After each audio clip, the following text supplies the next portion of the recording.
Estrutura. A gente está falando de prédio aqui, falando de estrutura agora, mas não tem a ver. É a estrutura da atividade. O que é a estrutura da atividade? Tá? Você, que produz a atividade há um tempo, já deve saber do que eu estou falando. Ou então nunca se atentou muito bem para isso. Uma estrutura de atividade é o mecanismo que a atividade usa, é a forma como ela o que o aluno precisa pensar para solucionar a questão proposta, o desafio proposto. Estruturas clássicas que nós temos na escola. Questão dissertativa, questão de verdadeiro ou falso, questão de relacionar colunas, de múltipla escolha. Essas e muitas outras que você deve conhecer, várias, né? Quem for lembrando, quiser colocar aí no chat, pode colocar. São São os estruturas, tradicionais.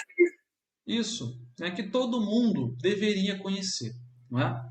Só que o problema é que, às vezes, nós mudamos essas estruturas ou não respeitamos algumas delas, básicas, a gente nem usa. Olha essa atividade aqui.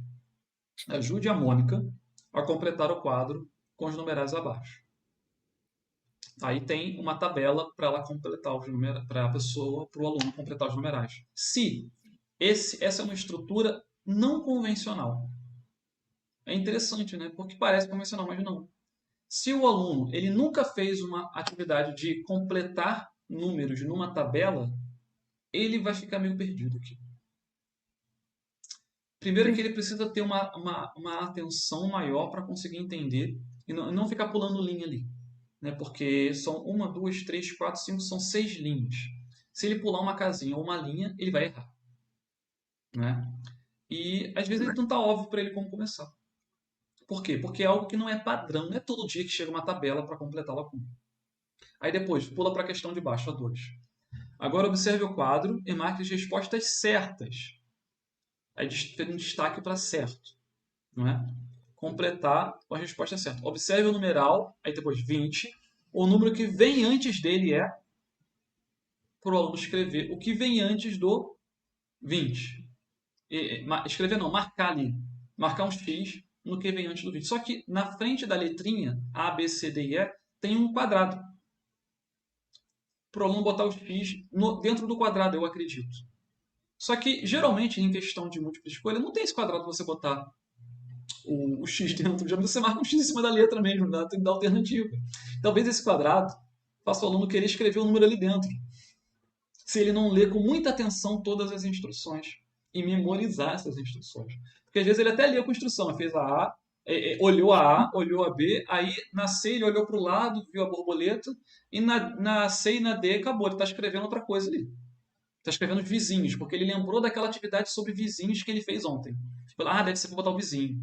Não, o enunciado é outro, meu filho. Só que ele está com uma estrutura na cabeça e você tem uma outra função para uma estrutura que já tinha instalado na mente dele. Entende? E aí a gente gera essa confusão e necessita que ele reaprenda uma atividade. Toda vez que ele tem que reaprender uma atividade, quer dizer que está faltando estrutura.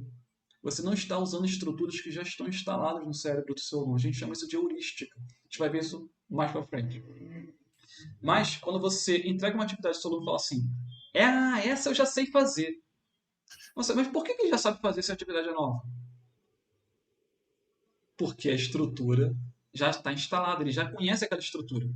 Se você aplica a atividade todo dia de completar número em tabela, quando você chegar no quarto, quinto dia, ele vai falar: já sei fazer. Por quê? Você repetiu tantas vezes uma estrutura que você criou, que não tem problema nenhum nisso. Às vezes é necessário, dependendo do que você está ensinando. Tá? Eu não estou criticando a tabela, estou falando que às vezes é necessário você fazer desse jeito. Tá tudo bem. Né? Cada professor sabe a melhor forma de ensinar a sua disciplina. O que a gente está querendo colocar aqui é a técnica que você vai usar para a produção do material. Né? É para a produção do material. Então, ele já vai saber o que fazer. E isso faz muita diferença. Você vê saltos enormes de autonomia só respeitando uma estrutura. Quer fazer algum comentário sobre essa, amor? Não, você já falou. Pode mudar para a próxima. É que tem outra dentro da falta de Tem outra estrutura. aqui de falta de estrutura. São Mudei. dois exemplos. Caça-números. Número 1. Encontre no caça-números os números abaixo. E aí tem campos com números por extenso escritos, 3 colunas de campos por extenso escritos com um igual e um espaço, uma linhazinha para escrever. Olha só, o enunciado é: encontre no caça-números os números abaixo. Não diz que é para completar, não diz que é para completar alguma coisa ali em cima. E o caça-números, ele está abaixo das 3 colunas de complete, em que está implícita, né? O complete. Gente, que estrutura é essa? É uma salada de estrutura. É um completar com caça-palavras, caça-números, enfim. E É depois, caça-números. e depois embaixo é o vizinho, antecessor e sucessor. Pois é. Pois é. É possível ver várias barreiras de dificuldade, porque não está nem organizado de uma forma útil, porque o caça-números deveria vir primeiro. Se é a primeira coisa que a pessoa precisa fazer, que a primeira coisa que a pessoa precisa fazer é olhar o caça-números, deveria estar em primeiro lugar. Né? Igual uma analogia boba aqui de usabilidade e heurística, tá? Entrei numa sala escura. Entrei numa sala escura. A primeiro lugar que minha mão vai é na lateral da porta. Vai automaticamente procurar um interruptor. Se não estiver desse lado, vai estar do outro lado. Se não tiver em nenhum desses dois lados, você tem um Lascou. péssimo arquiteto. Então, a gente está falando de arquitetura da atividade. O que o professor que criou essa atividade fez foi colocar um interruptor para acender a sala no meio da sala, debaixo do tapete, não sei onde ele colocou. O aluno vai ficar andando no escuro até achar um interruptor. Ou alguém chegar lá e falar para ele: olha, meu filho, é aqui que está o interruptor, meu filho. É a mesma coisa aqui. Não é culpa da criança não achar o interruptor. Você tirou do padrão. O padrão é muito bom, gente. O padrão é maravilhoso. Às vezes a O pessoa quer ser básico é feito. muito criativa, acha que está fazendo uma coisa maravilhosa, mas está saindo tanto do padrão que está gerando uma confusão imensa. Né? É. Sem falar que, olha, analisando que essa é uma atividade do segundo ano, poxa, tem muita coisa para ser feita nessa folha. Uma quantidade excessiva de exercício. Sim, sim. Eu dividiria. Tem um e o dois, faria uma folha para o um e outra folha para o dois. Né? E acho que isso estaria suficiente. Daria, É. acomodaria. Mas tá. Bom, essa foi a falta de estrutura, hein, Falta de pessoal? Vocês estrutura. conseguiram compreender? Porque, assim, a poluição visual, ela é muito mais fácil de ser entendida assim que você bate o olho. Fica muito claro que aquela atividade que a gente mostrou anteriormente tinha várias barreiras mesmo. Uhum. Agora, nesse caso aqui, parece uma folha de atividade tão inofensiva. Então, aí a pergunta para quem está acompanhando fez sentido? Você conseguiu pegar o que é uma falta de estrutura? Que se você já não tem nenhum mal, às vezes você já usou várias atividades assim e tudo bem, a gente aprende todo dia, né?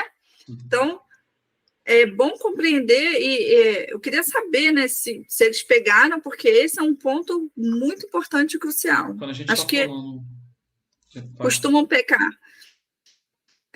Os professores pecam mais nesse aspecto do que no outro, embora o outro seja muito comum, gente. Por incrível que pareça, se você pesquisar lá no Google, você vai ver a quantidade que tem daquele tipo de poluição visual.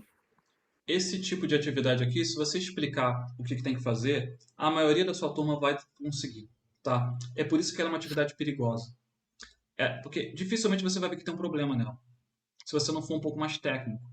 Né? Se você, coloquei o interruptor no outro corredor, é só andar 3 passos que você acende a sala, tudo bem. A maioria das pessoas vai conseguir andar 3 passos e acender. Só que vai ter a pessoa que não vai. E às vezes essas pessoas são 20% da sua turma, 15% da sua turma, são 4, 5, 6 alunos. Às vezes tem um aluno que vai travar, vai dar um gatilho emocional nele ali tão grande que ele vai começar a chorar. Porque ele vai ver o coleguinha do lado fazendo e não vai conseguir fazer. Ou vai ser um aluno que já está no limite para ter uma crise. E vai ter a crise. Porque aquilo ali travou ele. E ele ouviu a explicação. Ele está vendo a pessoa fazer, mas não está entendendo o que ele tem que fazer ali. Porque não está óbvio. Né? Infelizmente. Ou não está dentro de uma estrutura que caiba dentro das capacidades de função executiva desse aluno. É isso aí. Isso aqui é só a pontinha do iceberg, né? Só para te dar uma Sim, noção de que Gostei, o pessoal está entendendo, tá dando aqui um feedback ao vivo, estou adorando isso. Maravilhoso. E agora a gente vai para o terceiro ponto, que também